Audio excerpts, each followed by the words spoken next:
I think that it's really concerning seeing how young people are starting to like really like tap into like that world and like really are promoting it. And I feel like there's kind of this glorification of just hurting yourself and hurting like your mental, like your like physical, like everything. If I know one thing, it's that life is hard. Every day it seems that the economy is getting worse, the weather is getting more depressing, and my personal relationships are suffering. Sometimes it's hard to find a reason to go on. Some choose meditation to keep themselves grounded. Others choose scrapbooking. And an increasingly high amount of people use some more controlled assistance. Within the last 5 years, well-known addictive vices have made a resurgence, hitting the market with newer, more sleeker methods of delivery. It seems today that consumers have a near never-ending selection of ways to cool down, relax, or as the kids say, get geeked. But today, I want to focus on 3 particular vices and discuss how they have all found new ways to keep consumers coming back, making their business ever so lucrative. Within this Swedish hockey puck lies roughly 15 ivory pouches of powdered nicotine, coming in flavors such as coffee, citrus, wintergreen, and more. The most popular brand of nicotine pouch in the United States is Zyn, a subsidiary of the nicotine giant Philip Morris. In January, the FDA authorized marketing of nicotine pouches like Zyn, making it a landmark case within the market. I asked Berkeley students their thoughts on nicotine pouches like Zyn to gauge what one of the most stressed student populations had to say about them. I'm honestly surprised by the marketing, how good it's been to like reach that many people. Oh, I used to work at a military base, so soldiers do that all the time. If they don't smoke, they use that. The Zyn is a bit offensive.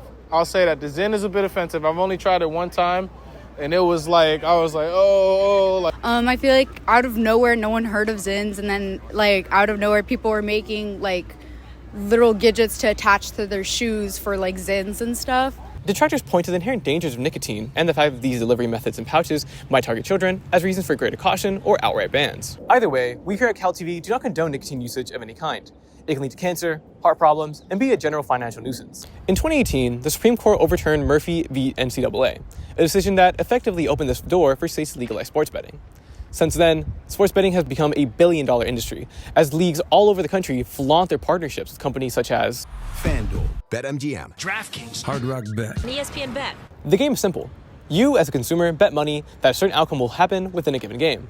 This could be who wins the game, or how many points there are during halftime. But, as with anything, where there's money to be made, regret and bad decision-making rear their ugly heads. Once you get like hooked onto it, it's kind of like addicting, and like gambling addictions kind of sounds like degenerate. My little cousin, he's like 17, and he like uses his like dad's information to like sports gamble, like for like Prize Picks or something. They're all just on like Sleeper or like Underdog. Dude, like every day, like every other day, they're just hoping their like picks hit. I mean, I wouldn't get into it if I was like going back in time and just looking into it. The majority of gamblers will never become millionaires. No, not even you.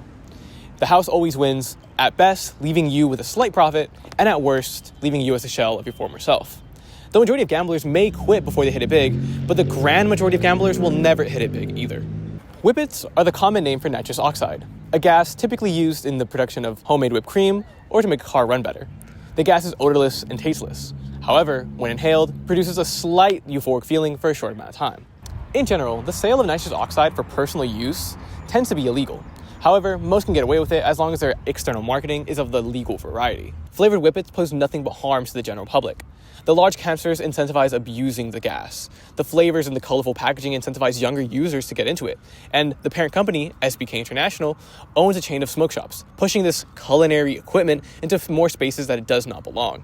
This sentiment is popular among the Berkeley student population. I genuinely think it is one of the worst new trends, I'm gonna say, because it really kills your brain, actually kills your brain so fast. To them, it was kind of like just getting high at the time. That's all I know, really. And it was a really big party drug back in the late 90s, early 2000s. I do have a few friends who have tried it a few times. Like a year or two ago when they was in Santa Barbara at the Deltopia. And they were like, it was mid. You only get the whip it high for like 10 seconds, maybe a minute. I am not your parent, nor am I your legal guardian. As much as I may not be in favor of the popularity of these vices, your use of them ultimately does not impact me. But it does impact you. So whatever you do, make sure you do it safely, because life is hard enough, and it doesn't need to get any harder. For CalTV News, I'm Alexis Rico, and I'll see you next time.